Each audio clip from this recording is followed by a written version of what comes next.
আসসালামু আলাইকুম, কেমন আছেন সবাই? আশা করি ভালো আছেন। আল্লাহর রহমতে আমরাও অনেক ভালো আছি।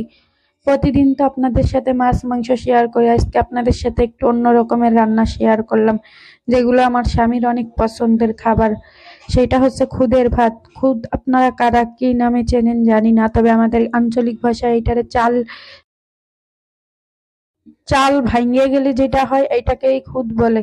তো এই খুদের ভাত তার নাকি অনেক ভাল লাগে তার কাছে। তো আজকে রান্না করব খুদের ভাত, আর সাথে আছে কয়েক প্রকারের ভর্তা। ভর্তা আসলে সময় হয় নাই, ভর্তা বানানোর একটা সময় লাগে, কিন্তু হঠাৎ করে হয়ে গেছে, তো যে কয় পারছি এই কয় প্রকারের বানাইছি।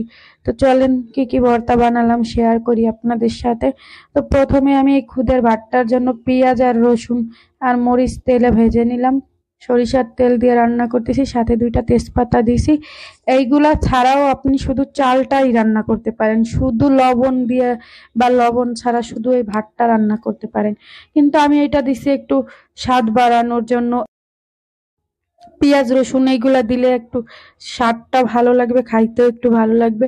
এটা কিন্তু আমি এখনো হলুদ দিই নাই, এইমাত্র হলুদ দিলাম। সরিষার তেলের কারণে মনে হচ্ছিল যে আসলে হলুদ দিছি, এইবার একটু হলুদ দিলাম হালকা কালারের জন্য। তো যাই হোক, এটা আমি এখন ঢেকে দেব। পরে আমি যে ভর্তাগুলা রেডি করছি ওইগুলার কাছে যাব। সাথে আমার বেগুন ভাজাও আছে, আমি বেগুন ভাজা লবণ হলুদ মাখায় রাখছি, সাথে সামান্য পরিমাণ চিনি দিচ্ছি। আর বেগুনে যদি আপনারা সামান্য পরিমাণ চিনি দেন তাহলে কিন্তু বেগুন ভাজাটা কিন্তু খাইতেও ভালো লাগে, বেগুন কিন্তু পড়ে না। এই জন্য আমি বেগুনি সামান্য চিনি দিছি। এই এখন ঘি দিয়ে দিলাম।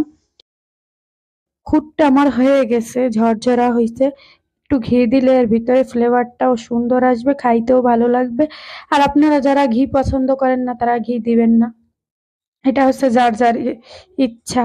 এই যে বেগুনটা আমি ভেজে রাখছি, অনেকগুলা তেল হয়েছিল, তেলটা আমি পাশ দিয়ে ওরকম কাট করে রাখছি কড়াইটা, তেলটা আমার সরে গেছে। সেই তেলে আবার আমি মাছ ভাজতেছিলাম। মাছ আমার অনেকগুলা নেওয়া হয়ে গেছে, আমি অর্ধেকগুলা ভাজছি আর অর্ধেকগুলা রেখে দিছি। আমি টমেটো সিদ্ধ করে নিছি, সিম আলু ডিম এগুলা সব সিদ্ধ করে নিছি। আর এই মাছগুলা দেখতেছেন আমি বারবার উল্টাই পাল্টাই দিচ্ছি, মাছগুলা সুন্দর করে ভাজতেছি, কারণ এই মাছ তো আর ভাজা হবে না। এরপরে কাঁটাটা ফেলে দিয়ে শুধু ভর্তা করে খাবো। তো যাই হোক, আমার মাছগুলো ভাজা হয়ে আসতে প্রায়, মাছের পাশ দিয়ে এখন আমি পেঁয়াজ আর রসুন আর কাঁচামরিচ দিয়ে দিব, আর ধনিয়ার পাতা দিয়ে দেবো। এগুলো একটু ভাজা হয়ে নোক তারপরে। তো এই যে এগুলো আমি রাখছি ভেজে, সাথে আমি এখন বাদাম ভাজবো। এই বাদামগুলা নিচ্ছি, কিন্তু বাদামটার লাস্টে আমি ভর্তাটা বানাই নি, সে নাকি বাদাম ভর্তা খাবে না। তো আমি বাদামগুলা ভর্তা বানাই নাই, বাদামগুলা রেখে দিছি, এমনিতেই আছে ওইগুলা। আর সময়ও ছিল না ভর্তা করার, সবচেয়ে বড় কথা সে না খাইলেও আমি বানাইতাম, কিন্তু সময় ছিল না। আর সবগুলো ভর্তা পাটাই করতে হয়েছে। এইটা আমি সিম ভর্তা বানালাম, সাথে আমি ধনিয়ার পাতা দিয়ে দিলাম, কাঁচামরিচ দিয়ে আমি সবগুলো ভর্তা বানানোর ট্রাই করছি। তো আমি এই যে সরিষার তেল দিয়ে দিলাম। এটা হচ্ছে আলু ভর্তা, নতুন আলু যেহেতু অনেক লোট লোট ছিল, আঠা আঠা ছিল। এদিক দিয়ে সে চলে আসতে দুপুরবেলা খাবার খাইতে, তো তারে বলতেছিলাম মাছগুলো একটু কাঁটাটা পরিষ্কার করে দাও, আর ডিম 2টা ছুলে দাও। আমি ডিম ভর্তাও বানানোর সময় পাইনি, এত সময় কম ছিল। কি আর করার করার অবশেষে আমি এই যে টাকি মাছ ভর্তাটাও বানাই নিলাম। সবগুলো ভর্তা, ওই যে মাঝে একটু আলু ভর্তা দেখতেছেন ওইটা আবিদের জন্য রাখছি। আর এই যে বেগুন ভাজা উঠাই নিছে, আর এই যে দেখছেন কি সুন্দর ঝরঝরা হয়েছে। তো আমার ভিডিওটা যদি আপনাদের কাছে ভালো লাগে লাইক কমেন্ট শেয়ার করবেন, আর যারা ফলো দেন নাই প্লিজ তারা ফলো দেবেন।